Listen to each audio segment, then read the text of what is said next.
Welcome back, WNST, Tassel, Baltimore, and Baltimore Positive. We're getting the Maryland Crab Cake Tour back out on the road, presented by the Maryland Lottery in conjunction with our friends at Window Nation. Well, I have a full slate of crab cakes. I'm going to be double crab caking this month and next month because I sort of took a little downtime around my birthday, and I just got away, so I'm getting back. I feel like I'm fresh. I feel like I had a bye week. And then, I watched the Oilers run around in those jerseys and sit and watch the football on the couch all day. I was going to be out in Phoenix. I was out in Las Vegas last weekend. I was denied credentials by a longtime friend of mine from the Arizona Cardinals PR department. So I thought maybe there's a chance. But I got onto the couch, and in the aftermath of all of it, you can read my column, Ness, up at Baltimore Positive. And Dennis Koulatsos is going to join us now. He'll be here on Thursday, back on the beat from 3 until 5, and getting the Sunday Sports Voice together for the Seattle Seahawks to come to town this week. Dennis, I look at this Ravens team after the Lions game last week, and we spoke about that track meet and how that went and how it wasn't going to be like that every week. I want to see them be a little bit more final in beating a 1-7 team and a backup quarterback than they were on Sunday. It was a choppy effort. I mean, a victory's a victory. We'll take it 6-2 at the turn. But seeing the Bengals get a little better, I want to see consistency. Lamar talked about that last week in his podium on Wednesday. Consistency, that's not what we saw on Sunday, Dan. No, but I think it was to be expected, Nestor. They've traveled a lot. They've logged over 13,000 miles the last few weeks. You're a world traveler. You know that what time and distance can do to your body, right? Your sleep patterns. In between that, they've had to lift weights and go to meetings and recover and go to the trainer's room and whatnot. So to me, it was a predictable, choppy effort. The game, of course, wasn't as close as the final score indicated, based on the late rally by the Cardinals. But to me, it was look, just like Al Davis used to say, just win, baby. Well, in this gambling era where I'm watching this, and by the way, I was 8-6-1 in my picks. I'm way above 500 in the year with our friends at Hollywood Casino, and I'll get to that. But it was a 9.5-point spread. Yeah. and I looked at it and I thought, I had the Ravens all day, and now all of a sudden 8-6-1 doesn't sound nearly as good as 9-5-1, for me on the week. And it is amazing that you could look at it and say, well, I thought they would kind of play down or whatever, but this is a tough trip, and they're a bad team. And you go into that empty dome, and you hear the couple thousand Raven fans that are there and whatnot. But it was a sleepier effort, and I think defensively, they're outstanding. Offensively, we still continue to say they have a ways to go and identity and all of that. I don't know what their identity is. I know what it needs to be. It needs to be run the ball, get the ball to Mark Andrews. These are the things that work for them. And that first down efficiency of getting into a good down and distance and second down avoids third down, right? And Lamar not running and then running and then not running and then running, and then they're 9 points up and he's running draw plays in the fourth quarter. Come on, you got to have a better play than that. When you're up 9 points in the fourth quarter on the road with your $260 million quarterback. I mean, some of this has been very disjointed, and I know everyone wants to give the purple halo to Todd Monken because he's not Greg Roman. I don't know. I'm 8 weeks into this, and it doesn't look like anything. The defense is the better side of the ball, as predicted here back in July and August. Well, I think in a game like this, Nestor, from a coaching perspective, we're going to accomplish two things. Of course, job one is to win the game. Job two is to leave the field, the game, with no major injuries when you're playing such a substandard opponent as the Arizona Cardinals. And I think based on those top two criteria, I would say that Sunday was a success for the Ravens. Uneven, yes. Choppy, yes. Lots of questionable calls. Like you said, I couldn't believe that they were running Lamar Jackson with 3 to 4 minutes left in the game between the tackles. I thought that was inadvisable, but I think coming out of there with no major injuries and a victory, that's what you want when you're playing an inferior opponent. Derrick Henry, I mean, on the other end of this, it'll either happen or not. You're down. See, now I think for the organization, Eric gets his man, according to the cover of Baltimore Magazine that I just saw. The Roquan Smith thing has rocked the franchise. I mean, what is this franchise if they don't make the Roquan Smith deal last year? What is this defense right now? I mean, And there were pundits, Nestor, that didn't like the trade, didn't like the money, the guaranteed money offered to Roquan Smith, and didn't like the fact he was an off-ball linebacker, right? They made a big deal out of that. So to me, if Eric DeCosta makes a splash play, I like to see him do something along the offensive line or the defensive line, and keep the guy around for 2 or 3 or 4 years versus just getting a short-term rental in the form of a Derrick Henry. Well, if it's short-term rental that's going to run the ball for you 15 to 18 times a game, and Dennis, if they had Derrick Henry, I mean, honestly, if Derrick Henry's on the field running around, I hope he has that Oiler jersey on, by the way. But if he's on the field Sunday, they're the Super Bowl favorite for me. And we'll talk Mahomes and Buffalo and all, whatever. But if they had that kind of a running back, and it's weird, it's middle of the season, giving up the 55th pick in the draft, and whatever it would be for them, out of character to rent a player rent a player that's going to help you win a Super Bowl. And I've talked at length about this, and I don't know that it's going to be anything you're going to hear over on the Fan or with the unsophisticated crowd. But the notion that this salary cap thing's coming for them on Lamar, and that Matabike ain't going to be here next year. Geno Stone's playing his way off the team right now. Patrick Queen's already long gone. Kyle Hamilton's going to come in and want some money soon because he's that kind of player. I mean, he's the kind of player you're not going to sign him. He's going to get to the market, make a lot of money. Luke talked about the left guard position, maybe upgrading, and I'll hear all that. And those are all subtle moves, and they're all good. I think they will do something, and maybe by the time people hear this, we'll have another pass rusher, something like that. That's their nature in trying to improve. It's who Eric is. It's who Steve is. It's the way it's why they got Roquan Smith on the trading deadline last year when the Bears are throwing in the towel. And there's so many teams that stink that have players that could look good in purple, but to me, nothing would make them better than making the running. Bring Mark Ingram back from 5 years ago and put him in here. Put J.K. Dobbins back together and bring him in here. I'm not against Gus Edwards. I think we see what Hill is, and as much as Harbaugh, these press conferences are a joke. He's talking about how much we love the guy who's on the developmental squad when he doesn't have running backs that are getting the job done. The running game to me worries me, concerns me. It does. And Lamar having to be the running back when they're behind by 6 points in the fourth quarter, that worries me. And Luke and I have gone back and forth. Luke's like, I'm so much more concerned about the passing game. And I'm like, if you get the running game right, I'm convinced the passing game benefits from that. Well, it's all complementary. We know that one feeds off of the other. A strong running game sets up play action pass, among other things. But look, is Derrick Henry an upgrade over Gus Edwards? Of course he is. The question is, it's right player, right price. What kind of a price will the Titans be ready to let Derrick Henry walk at? And so, does he make the team better? Absolutely, he does. He's a game changer, just like Lamar Jackson. But I don't expect it to happen. But I would hope some trench help, either offensive line or defensive line, would help this team. I said Mark Andrews is like the cowbell in the Saturday Night Live. I need more of it. I need more Mark Andrews. And how about Michael Pierce? The guy's he just had a career game, didn't he? Yeah, and I always like Michael Pierce. He has a great countenance about him. A lot of these guys, Andrews does everything he can do to not smile because he's got all that ball coach-ish in him, and his agent, and his college coach, and like all that. I've always found Michael Pierce to be jovial, and I love seeing that kind of guy in front of a Ravens having a big day when he's been around for a while, got picked on about his weight, got out of shape, like all that, but motivated to play well and still enjoying the game. I think that was one of the things I've seen a lot of players of that size, of that stature, they make some money. It's hard. It's hard.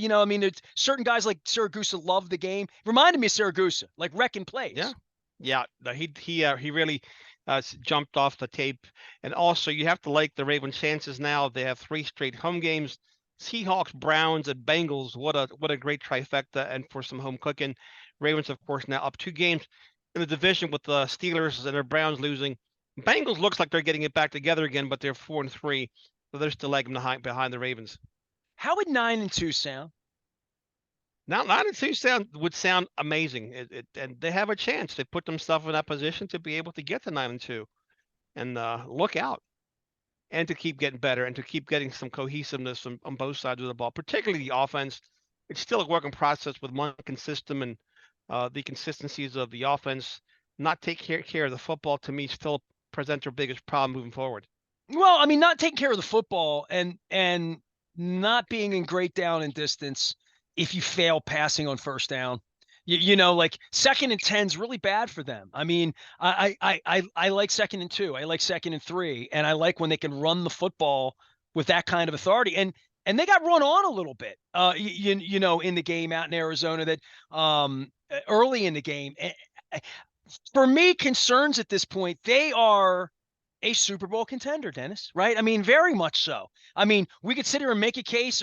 Chiefs lost, Bills are so. You've made the case. They're a real Super Bowl contender. I want to see not perfect football like the Lions, but to your point, can you play a game with less penalties? Can you play a game where there's maybe one turnover and it's not on the lopsided side of the field?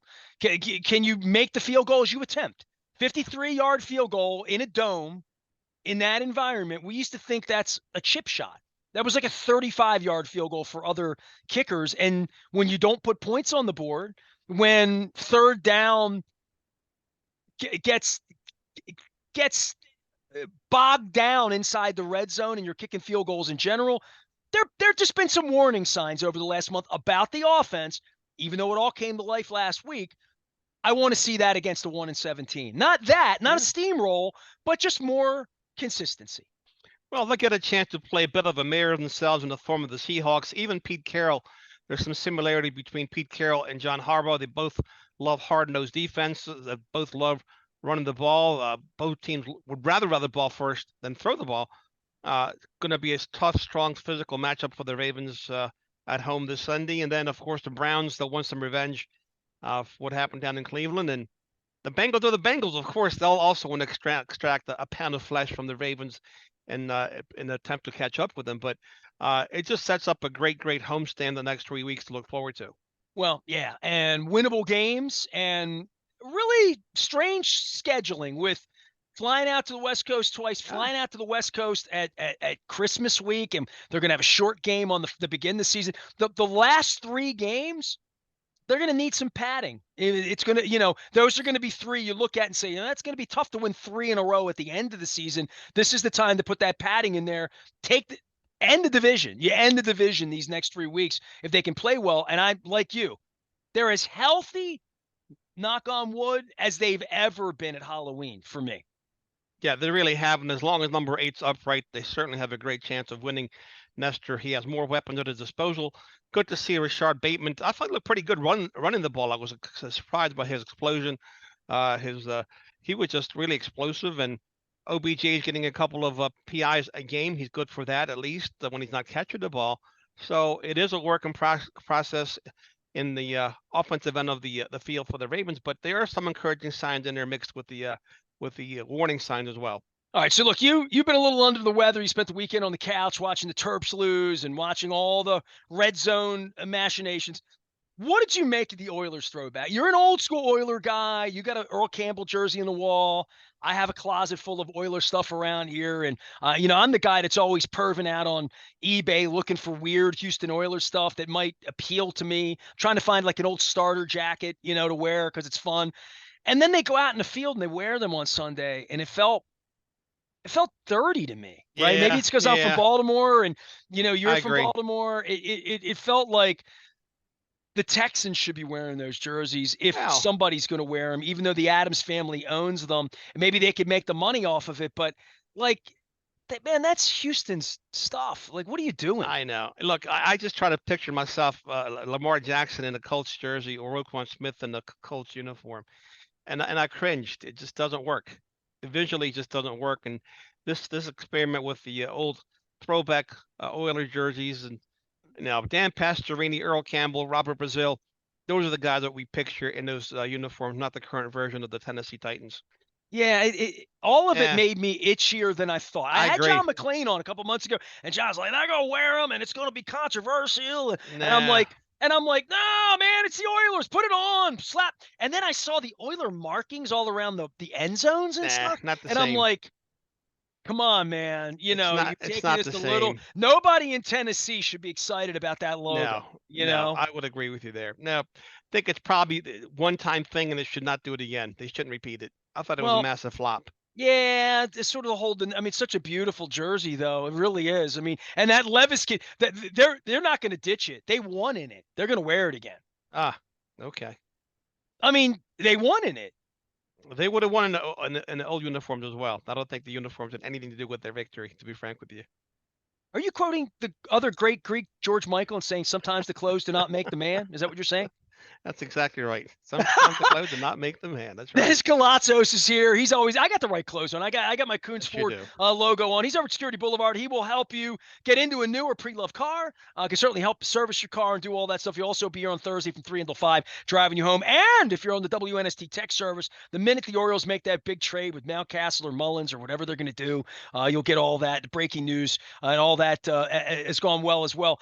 So Seahawks this week and Browns and Bengals, and Yeah. watching Geno Smith, wondering who the Browns are, seeing the Chiefs lose, seeing the Cowboys look great, seeing the Commanders hang around with the Eagles for a period of time. I mean, um, the league's a little wacky. It really, I mean, there's no great team, that's for sure.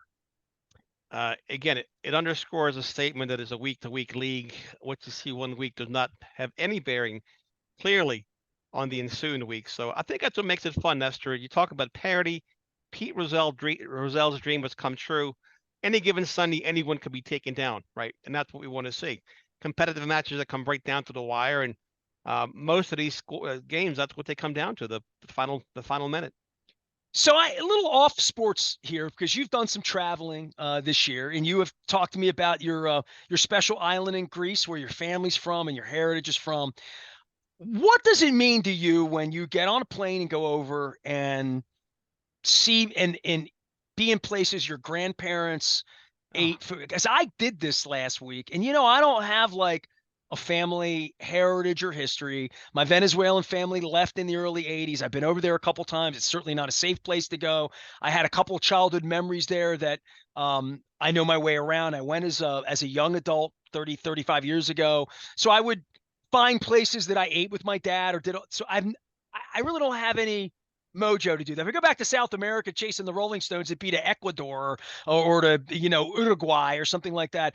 But my father's from Scranton, Pennsylvania, and never talked much about it other than being really poor and being hungry in the stock market crashing in 1929.